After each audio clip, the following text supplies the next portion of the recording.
Our first conversation when she said to me, I want the score to be like Mozart. I had great, but Mozart meets David Bowie.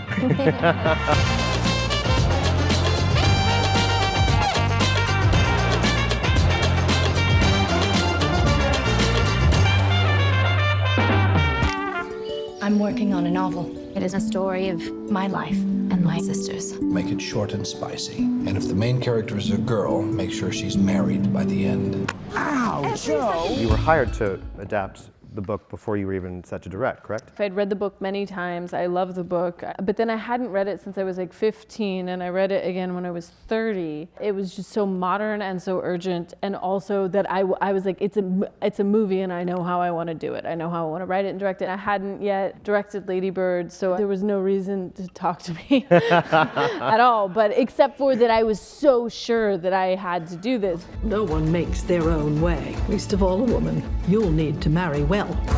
You are not married, aren't you? Well, that's because I'm rich. From the very start, we were in the hands of somebody who had incredible vision for this film and an incredible confidence and an incredible drive.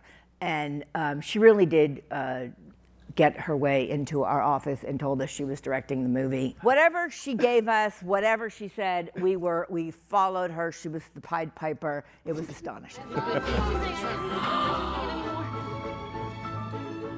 Is it fairies? Like Greta, I started to do research on Louisa because her spirit and her real life was sort of the essence of the film. And I think when you go back and you reread Little Women and you know that it's this sort of rose-tinted version of what actually happened to her, it just gives it this extra grit and real kind of heart, you know? I'm so sick of people saying that love is just all a woman is fit for. I'm so sick of it.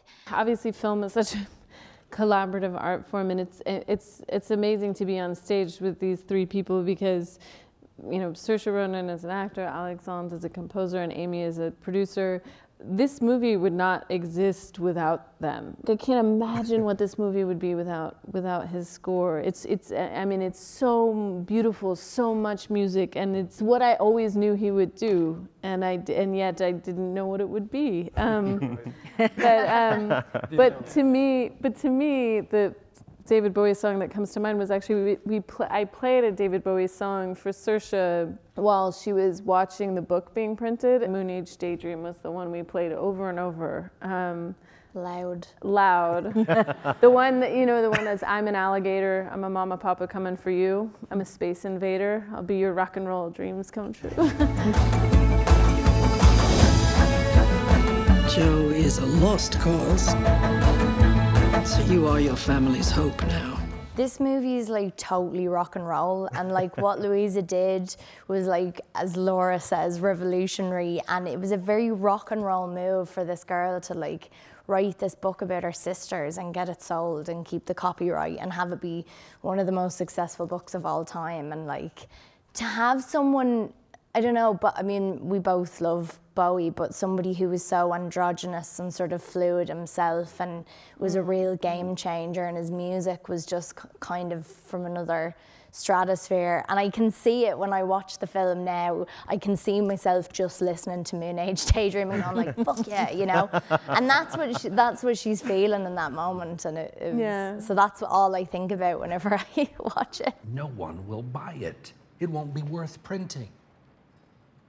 I suppose marriage has always been an economic proposition, even in fiction. You know, the thing about great actors is that you can give them notes. They are interested in notes. I give Saoirse notes not because not what she's doing is not what I'm looking for. It's because I get so excited by what I'm seeing that I start saying, what if we did it like this? What if we did it like that? And you know, it's the same thing with someone like Meryl Streep. You just get so excited for what they can do. And it's the same, yeah, it's the same feeling of like, who am I to tell Meryl Streep or Saoirse Ronan what to do in a scene? But you get so excited for the process of collaboration. It is my favorite place in the world, is working on a movie. I mean, it's crazy. It's thing I've wanted to do most, and I can't believe I get to do it. I might start crying right now. I'm really tired, but I'm also really happy. No, I mean, it's just truly, I mean, like, and I get it, you know, I get it in prep, I get it when we're on set, I get it when I'm in the editing room, I get it when I'm working with, you know, composer, and then, you know, you get all these musicians. It's an amazing thing, and I am very lucky, and I think every day on set, I think about it, and I just get very overwhelmed by this.